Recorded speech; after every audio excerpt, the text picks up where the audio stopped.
Hello and welcome back to my channel spicy for English guys. आज के sentences बहुत ही ज़्यादा इंपॉर्टेंट है।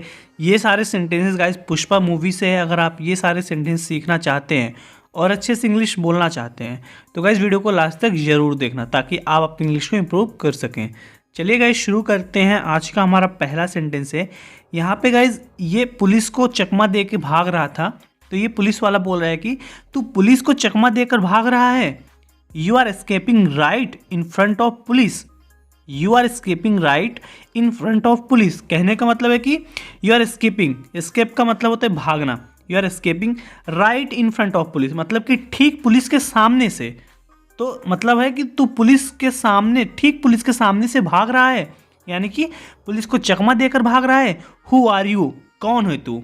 Who are you? कौन है तू? बाहर निकल। Get down. Get down, get down मतलब कि उतर, गाड़ी से उतर, बाहर निकल, गेट डाउन। हम लंबे समय के बाद मिले हैं, आपके क्या हाल चाल है? तो ये गाड़ी से उतर के बोल रहा है कि we have met after a long time, how are you doing? We have met after a long time, हम लंबे समय के बाद मिले हैं। We have met after a long time, how are you doing? आप कैसे हैं, आपका हाल चाल कैसा है? How are you doing? आशा है कि आप अच्छे हैं। Hope you are doing good. Hope you are doing good यानी कि आप अच्छे कर रहे हैं, अच्छे, आपका सब कुछ अच्छा है, हालचाल अच्छा है। आशा है, उम्मीद है कि आप अच्छे हैं। Hope you are doing good. मैं तुम्हें 10,000 दूंगा, क्या तुम मुझे छोड़ोगे? तो गाइज ये जो है पुलिस को बोल रहा है कि I will give you 10,000, will you leave me? I will give you 10,000, मैं तुम्हें 10,000 दूंगा। Will you leave me? क्या तुम मुझे छोड़ोगे? Will you leave me? तब ये बोल रहा है कि सर ये हमें 10,000 रिश्वत देने की कोशिश कर रहा है। Sir he is trying to bribe us 10,000। Sir he is trying to bribe us 10,000। Sir ये हमें 10,000 रिश्वत देने की कोशिश कर रहा है। He is trying to bribe us 10,000। चाय पीते समय गपशप करते हुए वहाँ मत रुकना।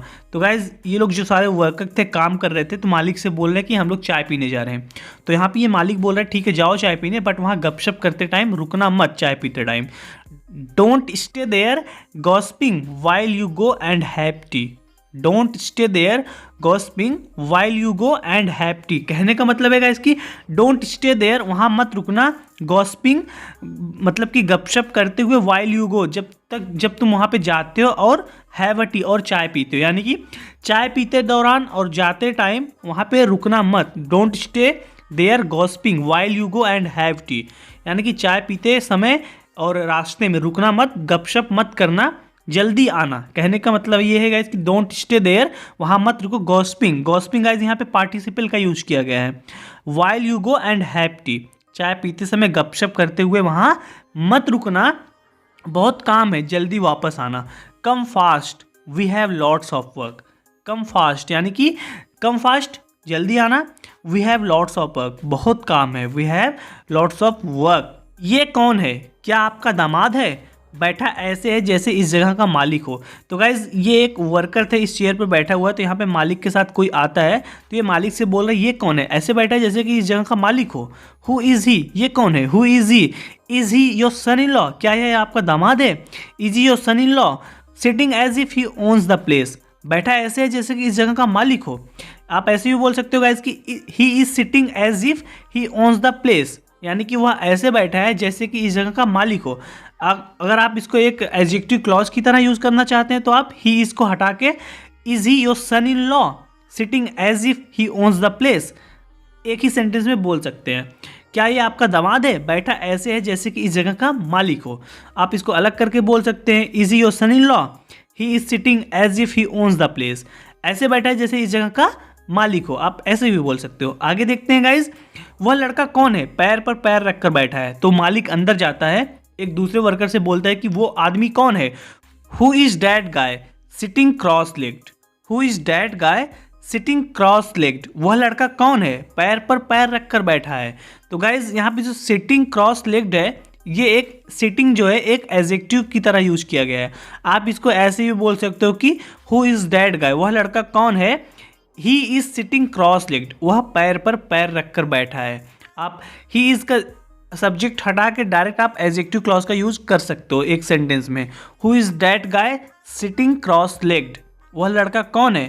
पैर पर पैर रखकर बैठा है। आप सिटिंग क्रॉस लेग्ड भी बोल सकते हो या आप ऐसे बोल सकते हो कि he is sitting cross legged. Who is that guy, वह लड़का कौन है? वह पैर पर पैर रखकर बैठा है। He is sitting cross legged, इस तरीके से आप बोल सकते हो। या देखते हैं, अरे यह क्या है? पैर पर पैर रखकर बैठा है। तो यहाँ पे इसका मालिक आता है, उस जो मेन मालिक है वो नहीं, दूसरा मालिक आता है जो इस मिल का मालिक है। यहाँ पे आके इस वर्कर से बोला है कि हे व्हाट इज दिस, यह क्या है? व्हाट इज दिस, यह क्या है? How can you sit cross legged, तुम पैर पे पैर रखकर कैसे बैठ सकते हो? How can you sit cross legged, how can you sit cross legged, तुम पैर पर पैर रखकर कैसे बैठ सकते हो? पैर पर पैर रखकर बैठा है क्या? तेजी से बोल रहा है, पैर पर पैर रखकर बैठा है। How can you sit cross legged, इस तरीके से। तो आगे बोल रहा है कि क्या तेरे पास शिष्टाचार नहीं है? Don't you have manners, don't you have manners, क्या तेरे पास शिष्टाचार नहीं है? क्या तेरे पास मैनर्स नहीं है? डोंट यू हैव मैनर्स, क्या? तो ये बोला क्या? वॉट, क्या? यह पैर मेरा है और यह पैर मेरा है और मैंने अपना पैर अपने पैर पर रखा है। तो गाइज ये बोला कि पहला पैर, this leg is mine and this leg is mine, इशारा करके बोला कि this leg is mine, and दूसरे पैर को बोला कि this leg is mine, and I kept my leg on my leg, यह पैर मेरा है, यह पैर मेरा है और मैं अपना पैर अपने पैर पर रखा हूँ। I kept my leg on my leg, क्या मैंने अपना पैर मालिक पर रखा या क्या? Did I put my leg on the owner or what, did I put my leg on the owner or what, कहने का मतलब क्या मैंने अपना पैर मालिक के ऊपर रखा या क्या? Did I put my leg on the owner or what, क्या वह चाहता है कि मैं काम करूं या उसे सम्मान दूं? तो ये बोल रहा है कि does he want me to work और give him respect, does he want me to work और गिव हिम रिस्पेक्ट, क्या वो चाहता है कि मैं काम करूं या वो चाहता है कि मैं उसका सम्मान करूं? Does he want me to work और गिव हिम रिस्पेक्ट, अगर तुम यहाँ काम करना चाहते हो तो तुमको अपना व्यवहार बदलना होगा। तो ये बोल रहा है कि you must change your behaviour if you want to work here, you must change your behaviour, यानी कि तुमको अपना बर्ताव, तुमको वह स्वभाव बदलना होगा। If you want to work here, अगर तुम यहाँ काम करना चाहते हो, तुम्हारी मनमानी यहाँ नहीं चलेगी। यानी कि you cannot behave as you want, you can't behave as you want, तुम ऐसा बिहेव नहीं कर सकते जैसा तुम कहा चाहते हो। You cannot behave as you want, यहाँ पे गाइज कैन नॉट रहेगा। You cannot behave as you want, तुम्हारी मनमानी नहीं चलेगी, तुम जैसा बर्ताव करना चाहते हो तुम यहाँ पे वैसा बर्ताव नहीं कर सकते हो। कहने का मतलब यही है कि if you change your behaviour, you must change your behaviour if you want to work here, अगर तुम यहाँ पे काम करना चाहते हो तो तुमको अपना बिहेवियर चेंज करना पड़ेगा। You cannot behave as you want, तुम अपनी जैसे तुम बर्ताव करते हो, जैसे तुम्हारा मन करता है बर्ताव करने का, वैसे तुम यहाँ नहीं कर सकते हो, उस तरीके का बर्ताव नहीं कर सकते हो, तुमको अपना व्यवहार चेंज करना पड़ेगा। ऐसा है क्या? इज इट सो, तो ये बोला है कि इज इट सो, ऐसा है क्या? इज इट सो, ऐसा है क्या? फिर आगे बोला कि it's not possible to change my behaviour, यानी कि मैं अपना बिहेवियर चेंज करूँ ये पॉसिबल नहीं है। It is not possible to change my behaviour, मैं बदलने नहीं वाला हूँ, मैं बदल नहीं सकता हूँ, मैं अपना बिहेवियर चेंज नहीं कर सकता हूँ। So how about changing the owner, तो ओनर को चेंज करना कैसा रहेगा? यानी कि नौकरी बदल देता हूँ, नौकरी बदलना कैसा रहेगा? So how about changing the owner, नौकरी ही बदल डालता हूँ, पूछ रहा है कि कैसा रहेगा। सो हाउ अबाउट, कैसा रहेगा? चेंजिंग द ओनर मतलब कि ओनर को बदलना, यानी कि नौकरी बदलना कैसा रहेगा? It is not possible to change my behaviour, मैं अपना बिहेवियर नहीं बदल सकता, मेरे बिहेवियर को चेंज करना पॉसिबल ही नहीं है। आगे देखते हैं गाइज, मेरी मजदूरी दो, गिव माई वेजेस, तो आगे ये बोल रहा है कि गिव माई वेजेस, यानी कि जो मेरी मजदूरी है, दिन का जो वेजेस का मतलब होता है गाइज दिहाड़ी, यानी कि जो लोग वर्कर दिन में काम करके दिन का पैसा लेते हैं उसको वेजेस बोलते हैं, और जो महीने के एंड में मिलता है उसको सैलरी बोलते हैं। तो यहाँ पे ये बोला गिव माई वेजेस, यानी कि मेरी दिहाड़ी दो, मेरी मजदूरी दो, गिव माई वेजेस, मेरी मजदूरी दो, मैं चला जाऊँगा, आई विल लीव, मैं चला जाऊँगा, आई विल लीव। तो गाइज ये अपना दिहाड़ी ले लेता है, अपना वेज ले लेता है और यहाँ से जाने लगता है। तो फिर आगे इसको जब ये इसको कुछ पैसे देता है, मतलब कि दिन का 100 रुपया होता होगा तो ये इसको 200 रुपये देता है। तो ये बोल रहा है कि मैंने जो किया है उसके लिए पर्याप्त है, मतलब ये 100 रुपये लेता है, 100 वापस कर देता है, बोलता है कि this is enough for what I have done, this is enough for what I have done, मैंने जो किया है उसके लिए है पर्याप्त, यानी कि जितना मैं किया हूँ मैं उतना ही पैसा लूँगा, मैं ज़्यादा नहीं लूँगा। This is enough for what I have done, मैंने जो किया है उसके लिए पर्याप्त है। फिर 100 रुपये वापस दे के बोलता है कि give this to your owner, यानी कि इसको अपने ओनर को दो, एंड आस्क हिम, और उससे बोलो to go and buy manners in the market if available, यानी कि मार्केट में जाए और मैनर्स खरीदे अगर वो अवेलेबल है। इसे अपने मालिक को दे दो और उससे कहो कि अगर उपलब्ध हो बाजार में तो जाकर शिष्टाचार खरीदे। Give this to your owner and ask him to go and buy manners in the market if available. आगे देखते हैं गाइज, यह आदमी या तो दुनिया पर राज करेगा या बर्बाद होगा। ये जॉब छोड़ देता है, जॉब छोड़ के जाने लगता है। फिर ये बोल रहा है कि this fellow will either rule the world or go to dogs. This fellow will either rule the world or go to dogs. यह आदमी या तो दुनिया पर राज करेगा या बर्बाद होगा। गो टू डॉग्स गाइज यह ईडियम है, इसका मतलब होता है कि नष्ट होना, बर्बाद होना, धीरे धीरे उसकी जो वैल्यू है वो ख़त्म होना। इस तरीके से आप गो टू डॉग्स का यूज कर सकते हो।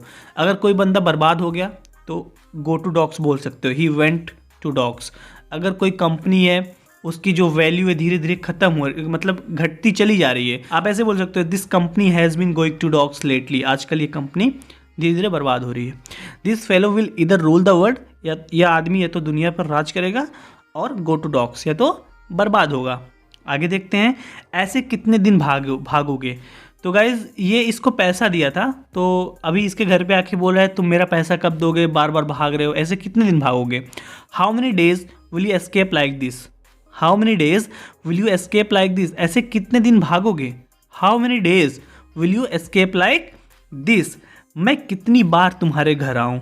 How many times should I come to your house, how many times should I come to your house, मैं कितनी बार तुम्हारे घर पर आऊँ। How many times should I come to your house. वह एक विधवा है, क्या उससे बात करने का यह तरीका सही है, मतलब कि क्या यही तरीका है उससे बात करने का। ये औरत बोल रही है she is a widow, is that the way to talk to her. She is a widow, वह एक विधवा है। Is that the way to talk to her, क्या उससे बात करने का यही तरीका है, यानी कि इस तरीके से उससे बात मत करो। शी इज़ अ विडो, वह एक विधवा है, यानी कि उसका हस्बैंड नहीं है। Is that the way to talk to her, कहने का मतलब कि उससे इस तरीके से बात मत करो, क्या उससे बात करने का यही तरीका है। Is that the way to talk to her. विधवा तो क्या हुआ, तो ये बोले widow, so what, so what क्या हुआ, सो वॉट। उसका एक बेटा है जो घर में भैंस जैसा बड़ा हो गया है। She has a son as grown as a buffalo at home, she has a son as grown as a buffalo at home. उसका एक बेटा है जो घर में भैंस जैसा बड़ा हो गया है, कहने का मतलब कि उसका एक बेटा भैंस की तरह बड़ा हो गया है, काम धाम करता नहीं है। मैं इसको, अगर ये विधवा है तो इसके दया क्यों करूँ, उसके पास एक तो बेटा है, ऐसा नौजवान बेटा है। She has a son as grown as a buffalo, उसके घर में एक भैंस जैसा बड़ा बेटा हो गया है, राइट। तूने सच में मील का काम छोड़ दिया, हम बिना काम के कैसे रहेंगे। तो इसकी माँ इस अपने बेटे से बोल रही कि have you really left work at the mill, how will we survive without work. यानी कि तुमने सच में मील का काम छोड़ दिया। Have you really left work at mill, यानी कि मील पर काम करना तुमने सच में छोड़ दिया। Have you really left work at mill, how will we survive without work, हम बिना काम के कैसे रहेंगे, यानी कि काम नहीं रहेगा तो पैसा नहीं रहेगा तो सर्वाइव कैसे करेंगे। How will we survive without work, how will we survive without work, हम बिना काम के कैसे रहेंगे। हिसाब क्लियर हो गया, तो इसका ये पैसा वापस दे देता है जो पैसा लिया था। तो ये जब पैसा लेने के बाद बोल रहा है कि द अकाउंट इज सेटल्ड, यानी कि हिसाब क्लियर हो गया है। द अकाउंट इज सेटल्ड, हिसाब क्लियर हो गया बाय, बाय बोल के जाने लगता है। The account is settled bye, तो ये इसको मार के बोलते हैं कि अभी हिसाब क्लियर नहीं हुआ है, तुम सबके सामने बोलोगे कि मैंने पैसा वापस कर दिया। तो ये जाके सबको, गांव वालों को बोल रहा है कि पुष्पा ने पूरा कर्ज चुका दिया है। Pushpa has repaid his entire loan, Pushpa has repaid his entire loan, Pushpa ने पूरा कर्ज चुका दिया है। Pushpa has repaid his entire loan, वह आज शाम को दुबई जा रही है। तो गाइज़ यहाँ पे एक लड़की है, बोलती है कि पुष्पा इन्फॉर्म दैट गाय, यानी कि उसका नाम था वेंकटा सुब्बम्मा, बोली कि उसको भी इन्फॉर्म करो। पुष्पा इन्फॉर्म वेंकटा ऑल्सो, उसको भी इन्फॉर्म करो। She is leaving for Dubai in the evening, यानी कि वह आज शाम को दुबई जा रही है। She is leaving for Dubai in the evening, वह आज शाम को दुबई जा रही है। She is leaving for Dubai in the evening, क्या वे काम पूरा होने के बाद हमें भुगतान करेंगे। यहाँ पे ये बोल रहा है कि will they pay us after the work is done, will they pay us after the work is done, क्या वे काम पूरा होने के बाद हमें भुगतान करेंगे। कहने का मतलब है काम होने के बाद क्या वे हमें पैसा देंगे। Will they pay us after the work is done, तुम लोग यहाँ क्या कर रहे हो। तो गाइज ये जो सारे आदमी थे ये गलत तरीके से लकड़ियाँ काटते हैं जंगल में। तो ये लोग चोरी से काट रहे थे, पुलिस वाले आ जाते हैं। तो पुलिस वाला पूछ रहा है कि तू यहाँ क्या कर रहा है तुम लोग। What are you people doing here, what are you people doing here, तुम लोग यहाँ क्या कर रहे हो। What are you people doing here, तो ये लोग बोले कि हम भेड़ चराने आए हैं। We came to graze the sheep, we came to graze the sheep, हम भेड़ चराने आए हैं। ग्रेज का मतलब होता है गाइस कि चराना। We came to graze the sheep, sheep माने भेड़, हम भेड़ चराने आए हैं। तुम कितनी भेड़ चरा रहे हो। How many sheep are you grazing, how many sheep are you grazing, तुम कितने भेड़ चरा रहे हो। How many sheep are you grazing, क्या यह तरीका है डीएसपी से बात करने का। वो लोग सही से बात नहीं कर रहे थे, तो ये बोलता है कि is this the way to speak to DSP, is this the way to speak to DSP, क्या यह तरीका है डीएसपी से बात करने का। Is this the way to speak to DSP, तमीज़ नहीं है क्या। डोंट यू हैव मैनर्स, इससे बोल रहा है कि तुम्हारे पास तमीज़ नहीं है क्या। Don't you have manners, don't you have manners, तुम्हारे पास तमीज़ नहीं है क्या। बेशक हम सम्मान करते हैं इसलिए हमने लकड़ियाँ छुपाए। तो ये बंदा पुलिस से बोला कि हम आपका सम्मान करते हैं इसलिए तुम्हारे आने से पहले हमने लकड़ियाँ छुपा दी चोरी से। ऑफ कोर्स, बेशक, वी हैव रिस्पेक्ट, हम सम्मान करते हैं। We have respect, that's why we hit the logs, इसलिए हमने लकड़ियाँ छुपा दी। That's why we hit the logs, log का मतलब होता है गाइस कि जो लकड़ियाँ कटा हुआ लकड़ी होता है उसको लॉक बोलते हैं। तो यहाँ पे बोल रहे वी हैव रिस्पेक्ट, यानी कि हम सम्मान करते हैं। That's why we hit the logs, इसलिए हमने लकड़ियाँ छुपा दी, यानी कि तुम्हारे आने से पहले हमने लकड़ियाँ छुपा दी। Of course we have respect, हम सम्मान करते हैं, रिस्पेक्ट है। That's why we hit the logs, इसलिए हमने लकड़ियाँ छुपा दी, नहीं तो हम उन्हें तुम्हारे सामने जंगल से निकाल ले जाते। Otherwise we would have moved them out of the forest in front of you, otherwise we would have moved them out of the forest in front of you, नहीं तो हम उन्हें तुम्हारे सामने से इस जंगल से लेके जाते। We would have moved them out of the forest in front of you. आगे बोल रहा है कि then you would have really lost respect, तब तुम सच में सम्मान खो देते। Then you would have really lost respect, तब तुम सच में सम्मान खो देते। तो गाइज ये कंडीशनल सेंटेंस है। यहाँ पे ये बोल रहा है कि अगर हम तुम्हारे सामने से लकड़ियाँ ले जाते, अगर सम्मान नहीं होता तो हम रिस्पेक्ट करते हैं। तो यहाँ पे बोल रहा है कि वी हैव रिस्पेक्ट, हम रिस्पेक्ट करते हैं। That's why we hit the logs, इसलिए हमने लकड़ियाँ चुरा दी। अगर हम रिस्पेक्ट नहीं करते तो, अदरवाइज नहीं तो, we would have move them out of the forest in front of you, नहीं तो हम उन सारे लकड़ियों को जंगल से तुम्हारे सामने से लेके जाते। और then you would have really lost respect, तो तुम सच में सम्मान खो देते।